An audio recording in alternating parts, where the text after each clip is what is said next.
If you're taking the LSAT anytime soon, you may be wondering how many LSAT prep tests to take per week. I'll break it down.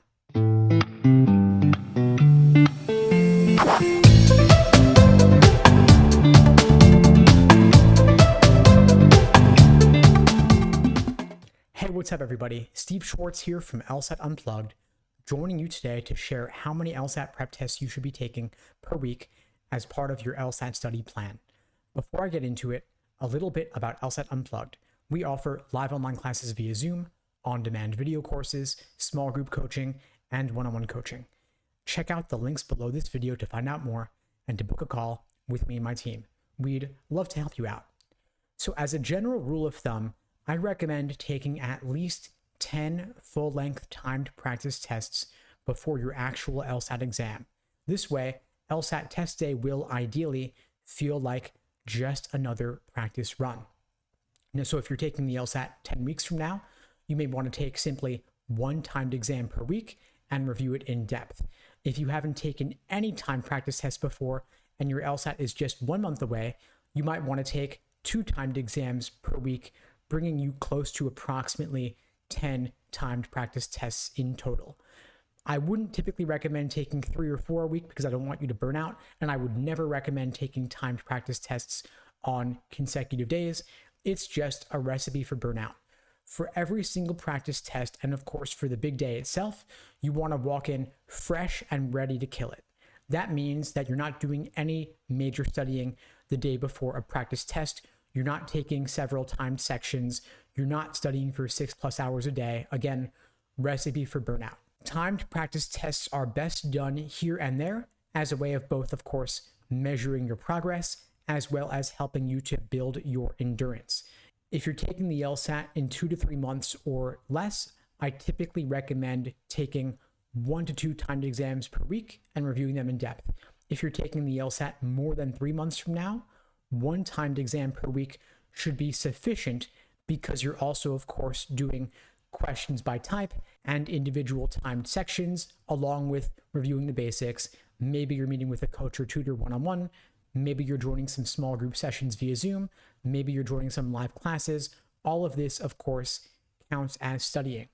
Now, timed practice tests, meaning exams to help you build endurance, is part of my LASER approach to LSAT prep. LASER is an acronym standing for Learning, Accuracy, Sections, Exams, and Review. Again, this is the framework for all of my LSAT study plans, which I cover in depth in my book, Mastering the LSAT, available at lsatmasterybook.com if you'd like to find out more. So anyway, the idea is that you build up to working on exams and endurance after you have already built the initial stages of learning, accuracy, and sections. Learning is theory, meaning that you're reading LSAT prep textbooks, you're watching course lesson videos, maybe joining some live classes. A is for accuracy, where you're doing questions by type to help you better understand the patterns related to each section and each question type. So for example, if you do several necessary assumption questions in a row, you will better understand how to approach those in isolation, which will then make you that much better at them when you're doing them in the context of a full logical reasoning section, which of course brings us to S. S for timed sections, doing timed 35-minute sections with standard timing, which allows you to better work on your pacing so you're not running out of time at the end of the section, but rather you have ideally a couple of minutes to spare at the end.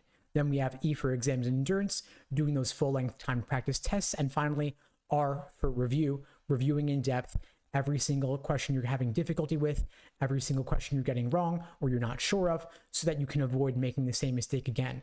I have a framework for this called the Socratic review method to help you drill down into exactly which mistakes you're making and why, so you can avoid making those same mistakes again. I ask you a series of guiding questions to help you determine where your misunderstanding stemmed from.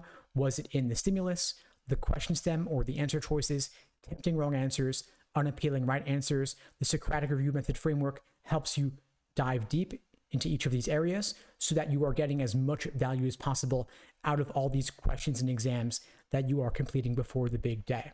Of course, I cover the Socratic review method in much more detail in my book, Mastering the LSAT, lsatmasterybook.com, as well as in my LSAT prep courses, which you can find out more about by checking out the links below this video. Anyway, folks, I hope you found this video helpful. If you did, please do me a favor and share it with someone who needs to see it. I don't do any advertising for this channel. I rely only on word of mouth to help get the word out, and your sharing this video makes a big difference. In the meantime, I wish you all the best and take care.